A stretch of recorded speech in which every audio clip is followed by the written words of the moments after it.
It it is Coast to Coast presented by Campus2Canton.com. We are live. It's already week 9. It's all but in the books. Caleb Williams on fire. Matt Corral injured. SMU and Houston scoring points all over the place. And we're going to get into all of that here very quickly. But I need you to do two things for me. Jump in the chat. Let us know where you're watching from. We want to know where people are watching from. Go ahead and hit that subscribe and like button. Subscribe and turn on your notifications so you can know every single time we go live. We go live for the tailgate in the morning, 10 a.m. every Saturday, and then Coast to Coast where you're joining us now. So do those two things for me. We start every week here on Coast to Coast with the rundown, which we will start with today. Christian Williams is going to be our guest to hit us up with the Michigan versus Michigan State. Christian, Michigan State, Sparty was down 34-14 at one point. Kenneth Walker leads the charge in the comeback against the Wolverines. Yeah, this was a game that I kind of expected, right? So Michigan State came out. They kind of had the recipe to beat Michigan, but it didn't come to fruition until that second half. Peyton Thorne looked terrible for a lot of that game, 19 for 30, 196 yards, and 2 interceptions. But like you said, Kenneth Walker put the team on his back. 23 carries, 197 yards, over 8 yards a carry, and 5 touchdowns. Michigan was surprisingly good on the other side of the ball. Cade McNamara, 28 for 44, 383, 2 touchdowns, but a pick. J.J. McCarthy got to throw the ball a little bit. So this was just a very interesting game. The one thing that I was shocked about was Blake Corum kind of having a down game. I thought for sure they'd lean on him, and they seem to lean on Haskins a little bit more. So great game, though. I think that Ohio State game is looming large for Jim Harbaugh now that they have one loss on their record. We got to see what they're going to do against Ohio State, and that game just finished. I'm not sure if Ohio State's offense is anything to be scared of, so that could be an interesting game. Christian, you also covered Georgia, Florida. Anthony Richardson getting his first start against that vaunted Georgia defense. That's a tough, very tough defense to get your first start against. Yeah, and it looked like it too. 12 for 20 for 82 yards through the air, through 2 picks. He did add 26 yards on the ground. Emory Jones came in and actually looked a lot better than he has really all year. 10 for 14, 112 yards, and he did not turn the ball over. Not a lot of Debbie or C2C relevance in this game. Zamir White on the other side of the ball looked really good. 14 carries, 105 yards, and a touchdown. James Cook added a touchdown as well. Stetson Bennett had a game that, we know Stetson Bennett cannot have these games moving forward. 10 for 19, 161 yards, a touchdown, and 2 picks. I don't know if this is sustainable for Georgia, but that defense is crazy, and poor Anthony Richardson. You can't get your first start against Georgia. That's tough. Poor Anthony Richardson. He's going to have better days ahead of him. The question for Georgia is really going to be can they win with Stetson Bennett in the playoff? Because that is where Georgia is headed. They're headed right to the playoff. And so we're going to see later on. That defense is outstanding. His defense is outstanding. Tough first start for Anthony Richardson. Christian, we'll come back to you a little bit later in the show. We appreciate it, man. Matt Bruning, your Ohio State Suckeyes, they just took on Penn State. They beat the Nittany Lions there in the Horseshoe. That game looked very close early on. Penn State was able to corral Travion Henderson for much of the game, but then he broke out late. Yeah, I mean, it was a great game. We talked a lot about this on Tailgate as one of our resident founders, Colin Decker, is a massive Penn State fan. And I told everybody this morning this was not going to be an 18-point game. I don't know why Ohio State is getting all this love. You mentioned it just a minute ago. This offense is really not as good as everybody gives it credit for. They beat up on teams like Rutgers, Maryland, and a beat-up Indiana team. But let's go to Penn State first. Sean Clifford came back. He looked healthy, and he played a pretty decent game. I mean, the one bad pick and the fumble is really what kind of turned this game. I mean, realistically, the Buckeyes win by 9. If they don't get that fumble return, they win by 2. So this is a completely different game. But he played much better than I thought he was going to. Look more healthy than he did last week. Noah Cain, though, was stopped, which was interesting. That's kind of been the Achilles heel for the Buckeyes defense here recently, was their defense against rush. Did not see that, or we saw them kind of improve on that today. but the secondary got beat up a little bit. Dotson and Washington both had really good games. I expect that to be something to watch for the Buckeyes moving forward. On to the Buckeyes offense, though. C.J. Stroud has a decent game here. 305 yards, just the one touchdown. Struggled a little bit early. The offensive line was allowing him to get a lot of pressure on him.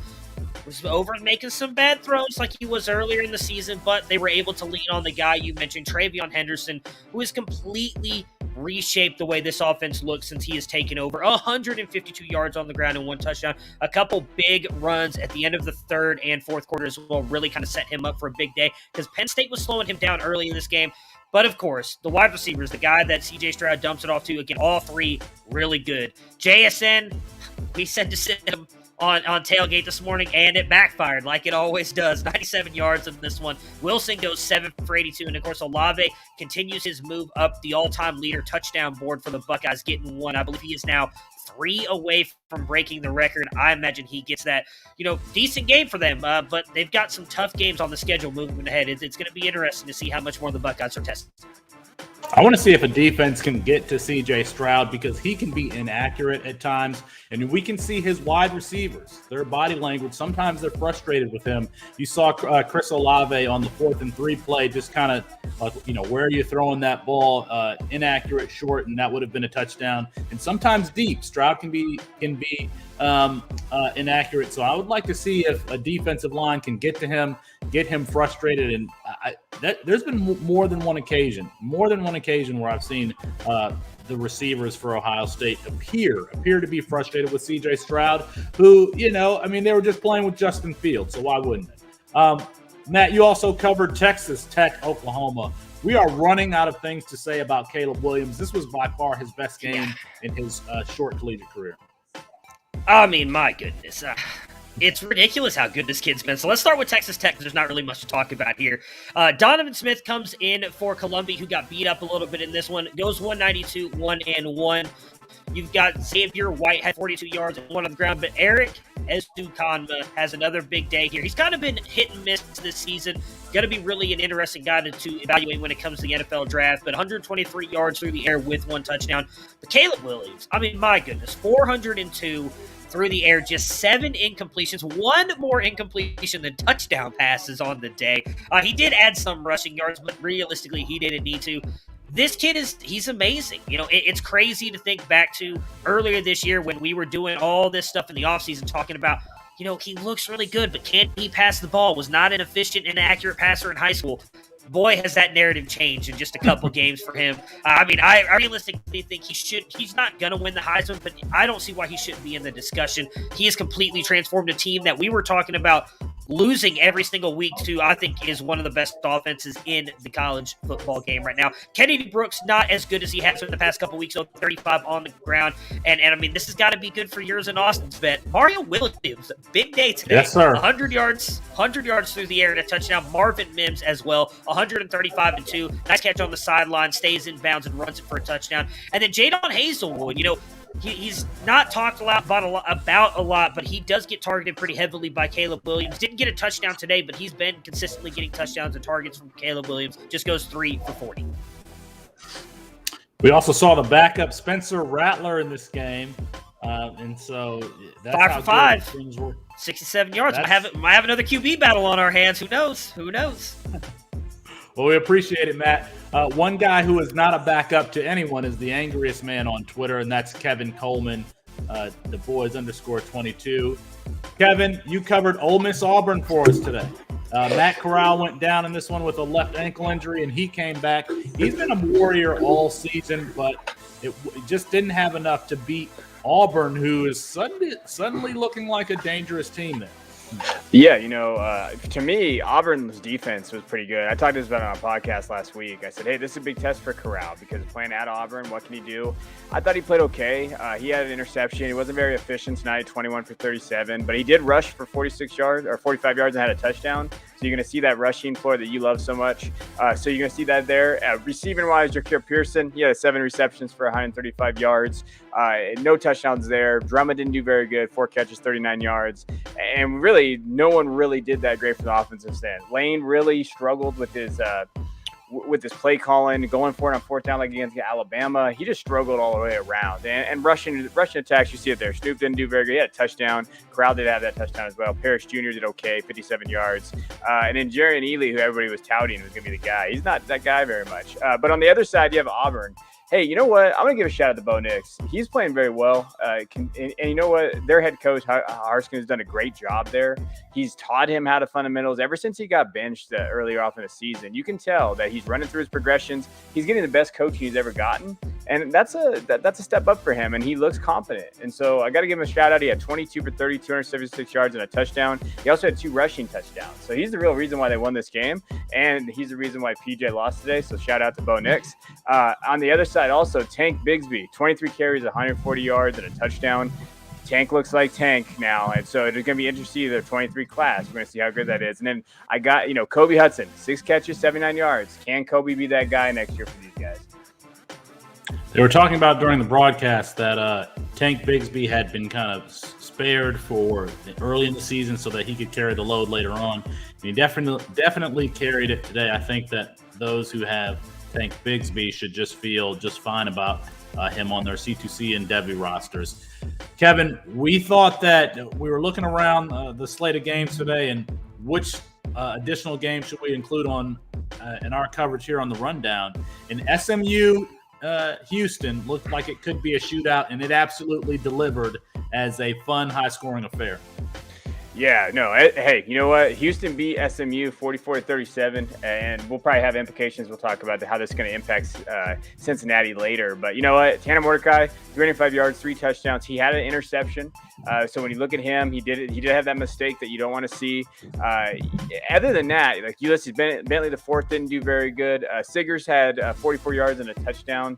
He did okay. And in the receiving crew, they were okay, but they were all over the place. We got Gray at 5 catches, 73 yards. Robertson at 5 catches, 58 yards. Rice, he had the touchdown. Siggers also had a touchdown through the air. So they were good, as we've always seen, but at the same time, I do think they kind of lacked something offensively. They weren't very consistent. Mordecai definitely missed some passes when he was there. On the other side, though, Houston, hey, they came ready to play, and this game was crazy. Clayton Tune had 4 touchdown passes and 412 yards. That's really the name of the deal there. Rushing wise, Henry had 49 yards. That was really nothing there. But big shout out to Nathaniel Dell. He had 9 catches, 165 yards. 3 touchdowns. Singleton had 5 catches, 93 yards there. But really, Houston won on a walk-off kickoff return. They was tied. SMU accidentally kicked it to their best returner. I think he has 4 touchdowns on the year already. He ran it for a 100-yard touchdown. And then on the flip side, SMU ran it to the 35 at Houston. They had a Hail Mary to win it like they did early in the season, and it did not work out for their favor there.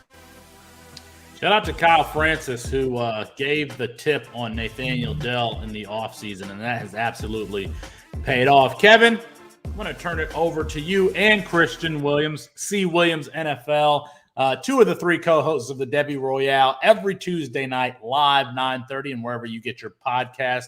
They join there with their co-host, Jeff Bell. Check out that podcast. Kevin and Christian, I'm going to turn it over to you for headlines. All right, so we are going to go over the headlines. Hopefully he gets in here. Oh, man, we're taking over the show, by the way. We're going to start with Anthony Richards. So what did you think about Anthony Richardson today? I know you touched on it briefly when you were talking about Georgia there. Is this defense just that good, something special we haven't seen? Oh, you're muted. You're muted, Christian. Don't worry. It's Bruning's fault. It's Bruning's fault. That's okay. No, I should have noticed. But so yes is the short answer. Georgia does everything they possibly can to make life difficult for everyone. It doesn't matter if you're a first-time starting quarterback or if you're Emory Jones. Like I mentioned earlier, Emory Jones had a better day than I expected, and I don't know that this outcome is any different if he starts, because while Anthony Richardson was definitely, slinging the ball around, trying to make things happen, Emory Jones has done that all year. We know he would have done that if given the opportunity. You still have to feel pretty good about what Anthony Richardson is. The arm strength is there. The size, the dude's massive. Yeah. But overall, he still has a lot of development to do. And I think moving forward, you have to feel good about what you have. Yeah, no, I think you do. Do you think? Well, I know it's well. We're actually going into it. So it says, how much faith do you have in him going in 2022? I know you just talked about that a little bit. What about Mullen? Do you have faith in Mullen that this is going to be the guy? I mean, people are already talking about him there. Is that going to impact Richardson as well? Yes. I mean, we know what Mullen does. The thing that gives me some hope is Kyle Trask was able to kind of run this offense to a pretty nice degree last year. I mean, the Florida offense was dynamic. Obviously, they had 2 first rounders there in Kyle Pitts and Kadarius Toney, and that's where I think I get a little nervous. Is I don't see them replenishing that Okay. immediately. I don't know that they have the same talent around. But overall, I think you can feel good about Anthony Richardson knowing that, he's going to get you rushing production either way because he's just a tank with the ball in his hands. So I think, especially in C2C formats, you're comfortable having him. This might be a guy that if he doesn't develop by the back end of next year, though, that's a guy you look to flip because you don't really know how the NFL is going to view him. It's just he's got so many traits, man. I think the NFL is going to like him. No, I think so too. Is he a first round pick in C2C next year? Startups? Fringe, I would say. Fringe. Okay. Like back end. If Felix is in it, it's 101. But if everybody else is in it, we have to check there. All right, next one is Little Brother Bounces Wolverines. I don't like that title at all. So I appreciate Bruning for creating that one. Kenneth Walker, 5 touchdowns today. He absolutely destroyed Michigan's defense or whatever the hell that was out there. 23 carries, 197 yards, 5 touchdowns. He was absolutely phenomenal. You got to give him a shout out for what he did out there. So a couple things just about him, like, hey, did the better team, Michigan team, won? And what do we think of Kenneth Walker? Can he be in the Heisman?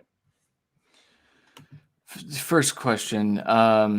I don't know that the better team won. I think the better player was on Michigan State's side of the sidelines, but I think that was the differentiator. The problem was like some people could see that happening, right? So, yes. I mean, Kenneth Walker has done this all year, even if it was against inferior competition. Michigan has a good run defense, but they didn't today. They were shook. There were safeties that just didn't even know how to take an angle at times. Like most of those big runs shouldn't have been as big. But no. I say that, and Kenneth Walker probably breaks the tackles anyway, even if they take the right angle. So, but yeah, with Kenneth Walker, I think he does have a very, very valid case to be in the Heisman discussion. I don't know that he wins it. I don't remember the last time we saw a non-quarterback win it. But here's the thing. Kenneth Walker, I think today what he did is he solidified himself as a day 2 NFL draft pick, and you can feel really, really good about him. If he's on your C2C rosters, you're promoting him. He's got to declare after this season. He leaves a little to be desired as far as pass blocking and pass catching, but he did show some flashes today that he can be an effective pass catcher. It's the blocking that's a little concerning. I'm excited about this kid. I think I'll have him in my top 3, probably my RB2, and depending on situation and scheme, we'll see where he ranks. So he's rising up the boards here. The last running back to win Heisman was Derrick Henry, and that was 2015. So 1,800 yards rusher. So hey, I mean, if you're looking at it from that perspective, and I think that was the year there wasn't really that quarterbacks that we usually see. This could be Walker's year, and if they can win out, hey, you never know what's going to happen there with that Michigan State team. They're playing well. I don't think the better Michigan team won today. I think the better coach won. So that's all I'm going to say about that one. All right, let's move on because I'm in a bad mood now. Caleb Williams. Superman flies higher. I love that. Look at that. We have the best producers on this show. Do you hear that name? So he absolutely did. 402 yards, 6 touchdowns. QB rating was 95. And I think he's just a phenomenal quarterback when you watch him play there. So the question is, first, is he the best QB in college football? Man, that's a I don't know. I thought that would be a reach, but it's not very much. And then can OU beat Alabama or Georgia with him there? Is he the best quarterback in college football? That is a loaded question because I think that he's starting to make a case. I've seen some discussion about if he should be involved in the Heisman race. And I know Austin on this show feels as though he's disqualified because he didn't play the first 5 weeks. And I think that's a rightful stance. However, if he continues this trend, if he's throwing 6 touchdowns a game, it's hard to keep him out because his overall stats, even if you're not just looking per game, I think they're going to start to look like some of the top quarterbacks in this class or in this Heisman race. And so you have to consider him. Can OU beat Alabama or Georgia? Georgia's still tough because that's a true freshman quarterback that he hasn't seen anything like Georgia. Alabama, I think maybe. And I think that if Alabama does sneak its way into the college football playoff, they are able to beat Georgia. And I think we're going to see that matchup. And I'm excited for that one because I think that they have lost a bit. They do have some guys on defense, as always. They're Alabama. But I think Caleb Williams kind of has that same recipe that Kenneth Walker had against the Michigan defense where his strengths match their weaknesses. So I think maybe. Yeah, I think so too. And we could realistically say Caleb Williams is the 101 in C2C Superflex leagues next year in startup drafts. I mean, it's crazy to think about, but I mean, it's Bryce, him, right? Like if you think about quarterbacks in the running there, I know we've talked about that on our show before, like, hey, who's our top 5 guys next year? And every week it's interchangeable. And so it's kind of cool to see that how good this class is shaking out. And we haven't even seen probably the best one in Quinn Ewers, but we're talking about Ohio State too much on this show already. So we'll kind of move on there. We're going to go to Matt. He's going to run the panel, and we're going to be looking at that. So, Matt, why don't you take us away? All right, so I get to be Austin this week as we talk about the biggest changes in campus to Canton formats when it comes to value. And since we talked earlier, Mr. Kevin Coleman down there in the bottom corner has been Mr. Negativity the past couple of days. Kevin, do you have a negative, or if you want to go positive, a positive guy that's changed their stock here this week with their performance? I'm going to go positive because I'm a positive guy, just not recently in the Discord and stuff. But my guy is Jalen Knighton from Miami. Hey, subtweets are my thing now. So Jalen Knighton, 5'10", 190. He's basically, I've loved this kid from last year. I actually picked him ahead of Chaney and those other guys in our startup we did last year because I really was really high on him. He got in some trouble beginning of the year. And he got in some doghouse, but you've seen it the last 3 weeks. He's really carried that team. He's had 80 yards in at least the last 3 games. He has 4 touchdowns. He also has 2 receiving touchdowns. And he looks like he's going to be that guy next year that steps into that offense. And you have to love that. And he's coming on strong right now for the playoffs. If you're in C2C, I think he's really shot up some, and you see it. And plus, I like small running backs. That's the kind of running joke in our show anyway. So I do like what I see from him, and I'm excited to watch him play. Felix, can I jump in here? Yeah, I mean, I'm going to stay right there in that game. Tyler Van Dyke, somebody who I've been touting since the offseason, goes 32 for 42 in this game, 426 yards, 3 touchdowns, and 1 interception. The last 2 weeks, he's beaten 2 ranked teams. He's completed 57 completions for 75 attempts. That's 76% of his passes, 7 TDs to just 1 interception. The thing I like about, I've said this on Debbie Debate. This is a big mobile quarterback who is aggressive and throws the ball downfield. All he has to do is improve on his accuracy, and you have a first-round quarterback. I don't know what we're missing here with Tyler Van Dyke. He has NFL size. He has NFL arm strength. He's mobile. He just has to get rid of some of those 50% completion percentage games, and you've got a guy who was essentially free last year. Think about the 2023 class at quarterback. You've got Bryce Young, but then who is it going to be after that? Maybe DJ Uiagalelei could rebound, but then it's really guys who we haven't seen play. I like Tyler Van Dyke. I like Hunter Deckers, who's waiting for Brock Purdy to go to the NFL. But everybody liked Jake Garcia. It's going to be harder. It's going to be harder for Jake Garcia to get that job with the way that Tyler Van Dyke has been playing. That's my dude. Is it easy to improve completion percentage? Can guys just become more accurate overnight? He's had 70% the last 2 weeks, 75% the last 2 weeks, and he's throwing the ball downfield. We'll see. I'm going to go negative since Kevin went positive. How about Will Levis, ladies and gentlemen? He was getting all that first-round hype and buzz about being a first-round quarterback by so many people. He just threw 3 interceptions against Mississippi State, who I just looked up is the 80th ranked pass defense in college football.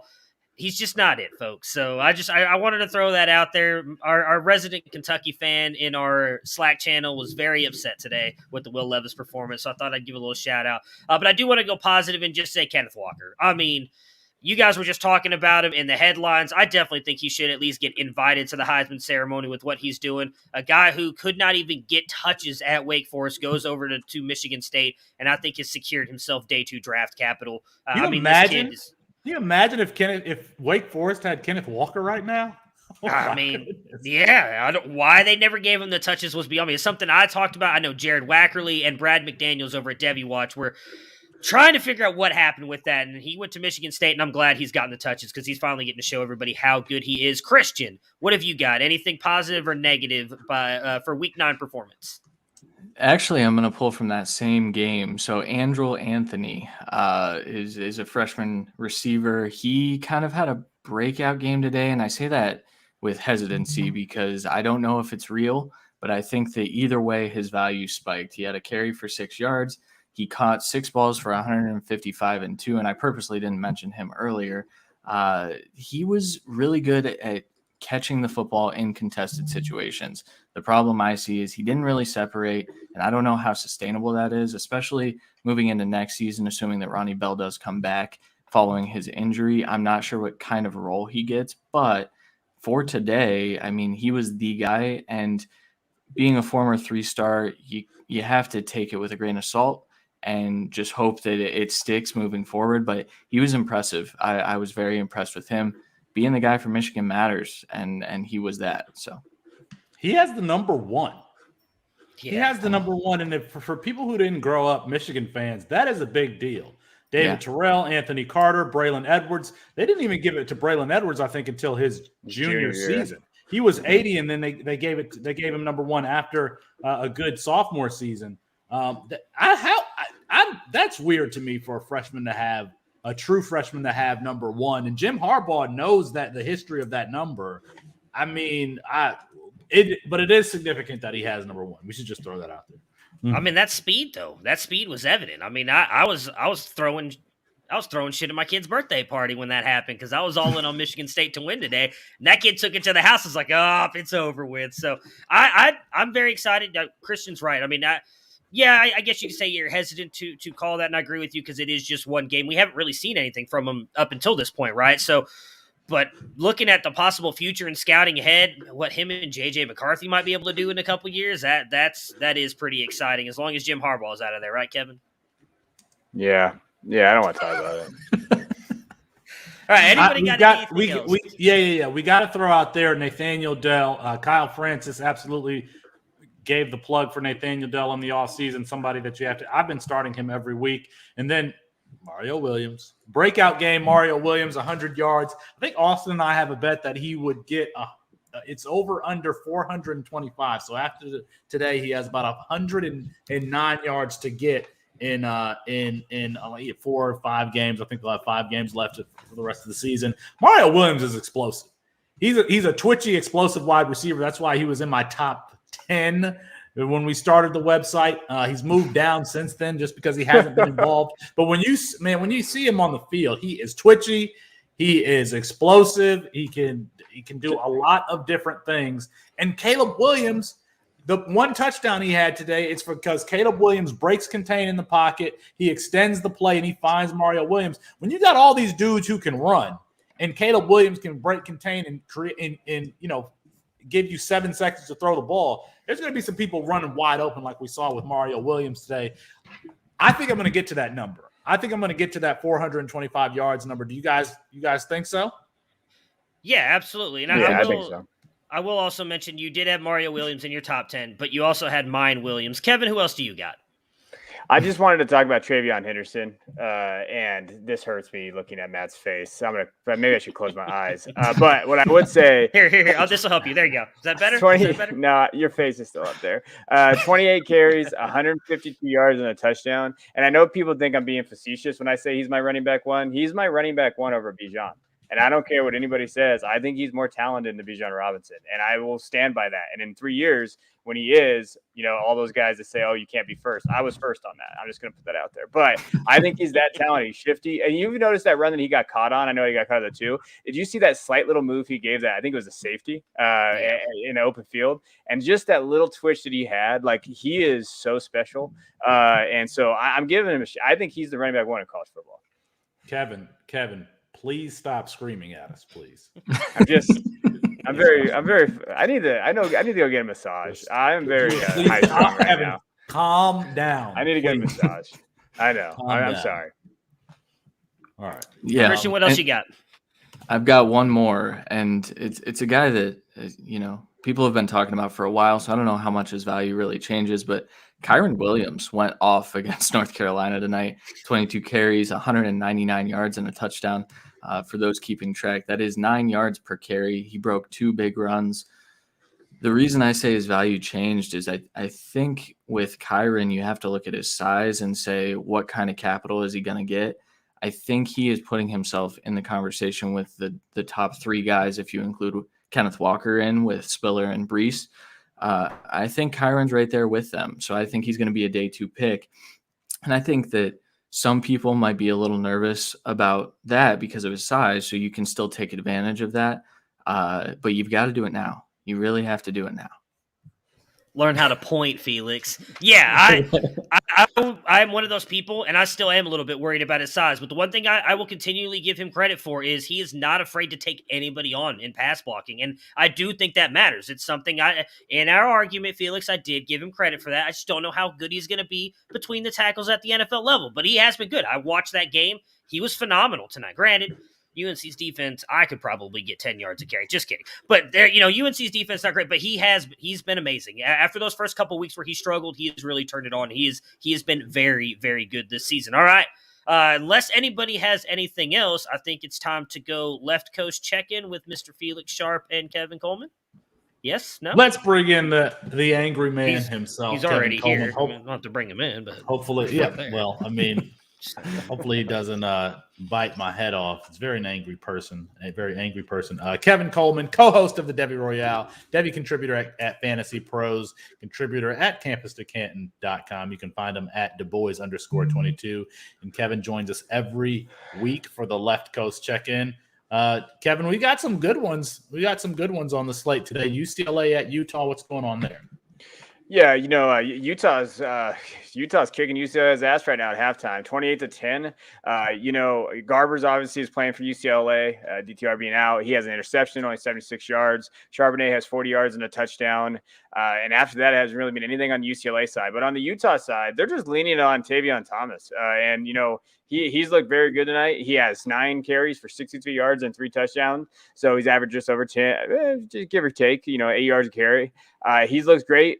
They have Pledger there. He has 41 yards. Rising has 33. They've essentially just run it down their throat. And you can tell that just by what they're doing on the field. So I think that Utah's in the driver's seat to go to the Pac-12 championship. So if they can win this game, that's huge for them.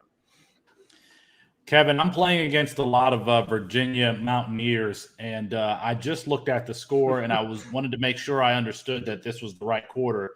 It's the second quarter, and it's 35-31.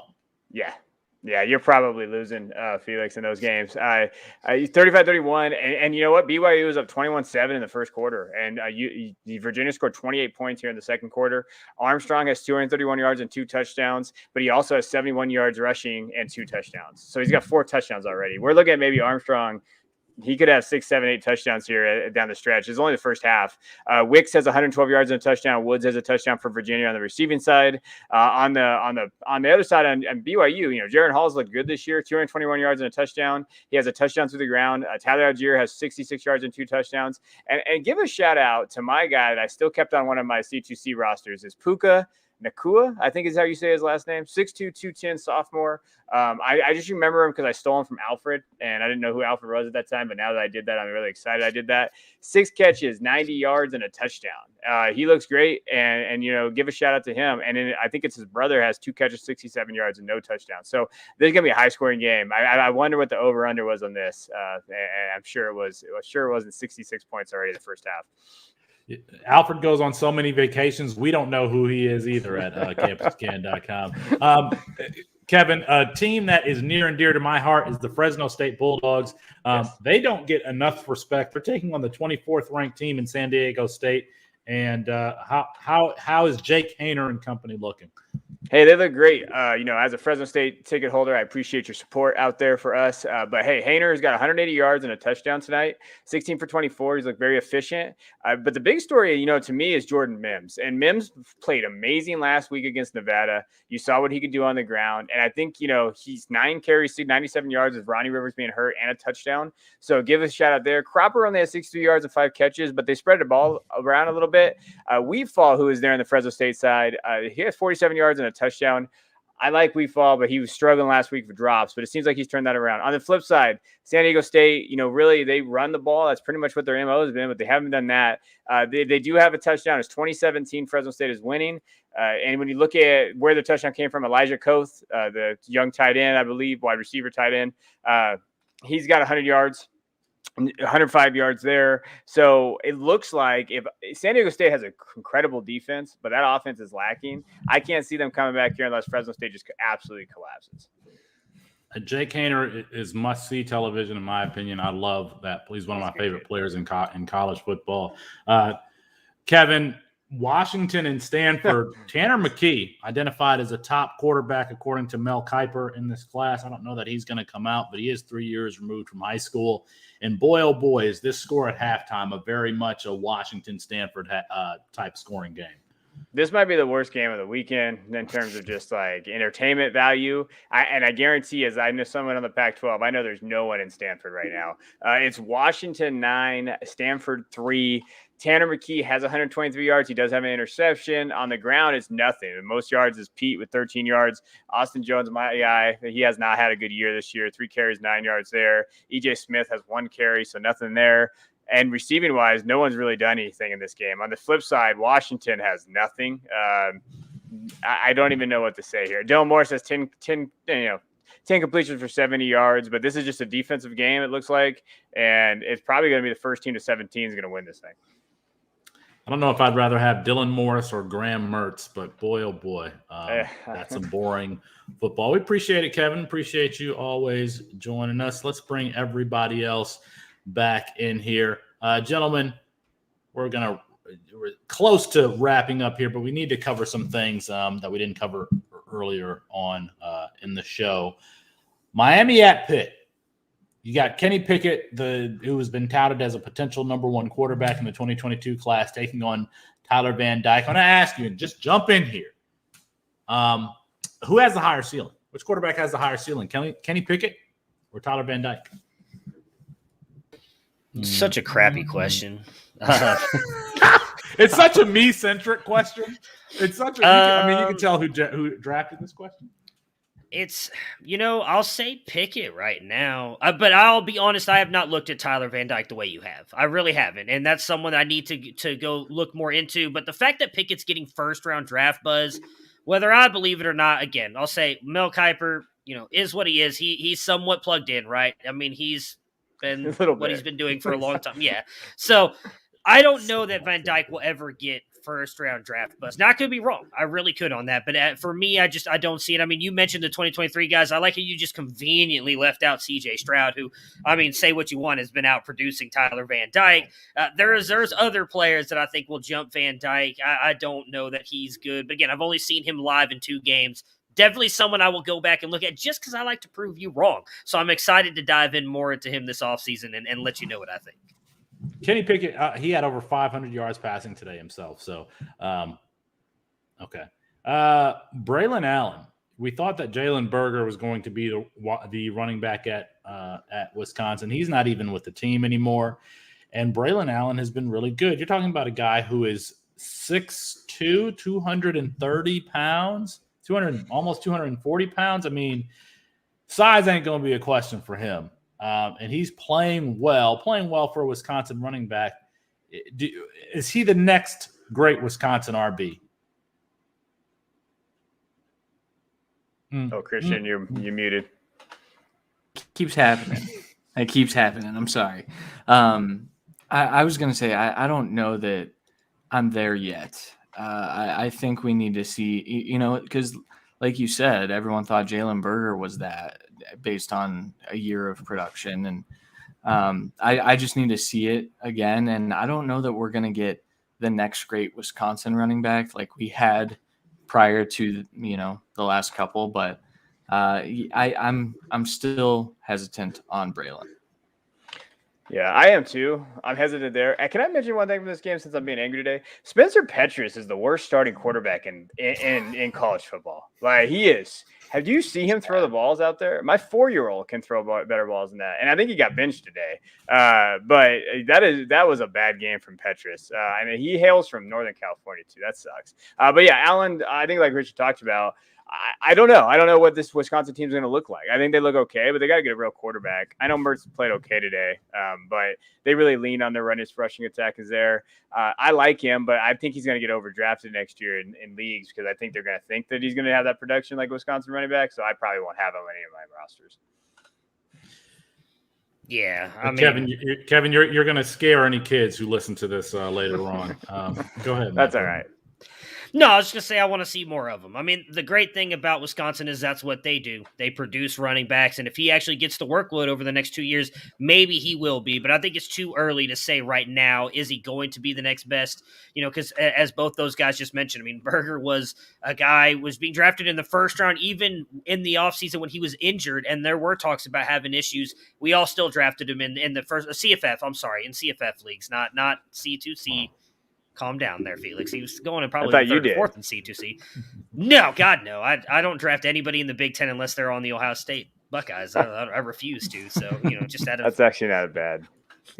Oh, it's not a bad strategy. Beautiful strategy. So, but yeah, I want to see it happen for the next couple years or at least one more year. So let's see if he gets a starting job next year and continues to produce, and then maybe we can say he's the next best Wisconsin back. Well, Wisconsin absolutely loves to feed their running backs, and he is built to take the load, to handle the load. So that's a one feather in his cap. Matt Bernie, I want to toss this back to you. Kenneth Walker, is he going to be enough to beat Ohio State? We've seen Ohio State kind of get run on early in the season by Minnesota and Oregon. Do you think that Kenneth Walker running enough to beat OSU? No, but Michigan State is good enough to beat Ohio State. The one thing I talked about this morning on Tailgate that I thought Michigan State could beat Michigan today was because of their wide receivers. And while Peyton Thorne is not a great quarterback, he distributes the ball well. He gets it to Reed and Naylor, which matters. If they can stretch that secondary a little bit like they did today, and Kenneth Walker can run on the Buckeyes, then yes, absolutely. I mean, again, I see some Ohio State people tweeting on Twitter right now saying the game wasn't that close. Why was everyone? I'm sorry. Yes, it was. That was a close game. It was. And we saw the same struggles we saw with Oregon earlier this year. The difference was they didn't have a running back who could capitalize like C.J. Verdell did. Kenneth Walker's better than C.J. Verdell. So I do think maybe Kenneth Walker is not enough, but the overall team, Michigan State, is enough that I think can challenge and possibly beat Ohio State. Christian Williams, on a scale of 1 to 10, with 1 being absolutely not and 10 being a virtual certainty, how confident are you that Kenneth Walker can be a fantasy RB1 next year in the NFL? Or not at some point in his career, NFL career?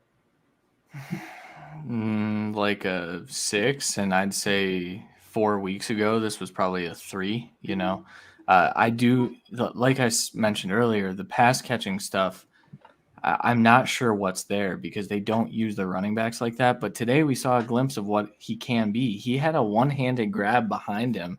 And if you're able to do that, then I have to assume that you can at least catch dump-offs. Jonathan Taylor lives off of dump-offs right now. I don't know that Kenneth Walker is ever going to be as good as Jonathan Taylor running the ball, but I think that if he can get, 30 targets a year in the NFL and be kind of a workhorse back, I think there's a possibility. So I'm not fully confident, but I think it's possible. I think 6 is pretty strong. 6 is pretty strong.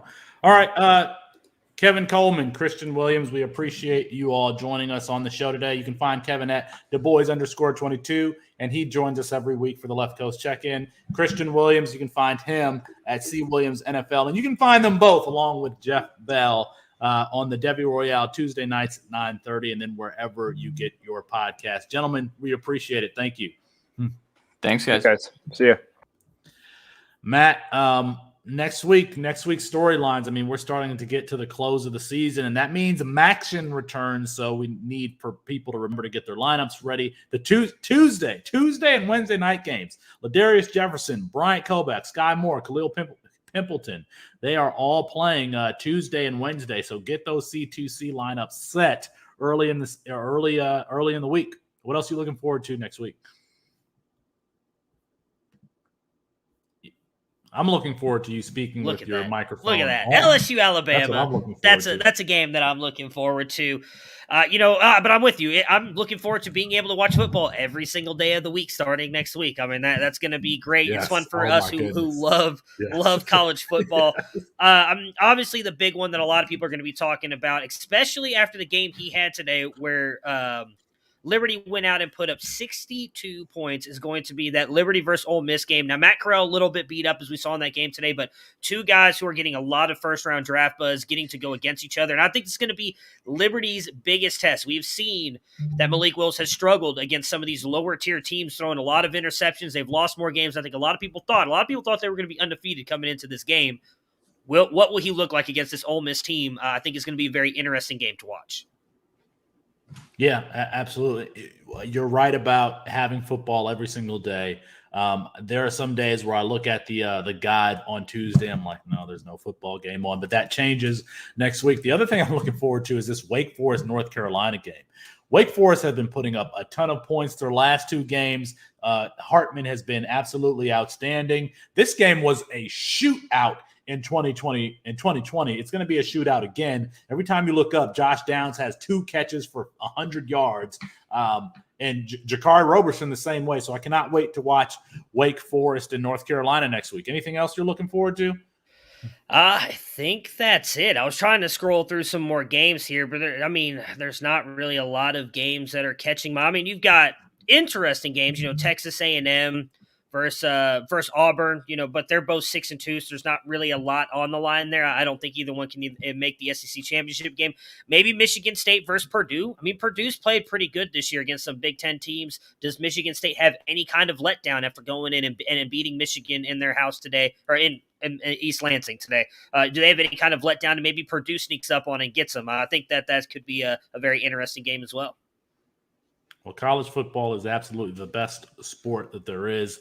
And if you don't know, you don't know. But after week 10, we're going to be here for you. CampusToCan.com is going to be here for you. Coast to Coast will be here for you after that late slate of primetime games. And until then, we will see you again to take you coast to coast.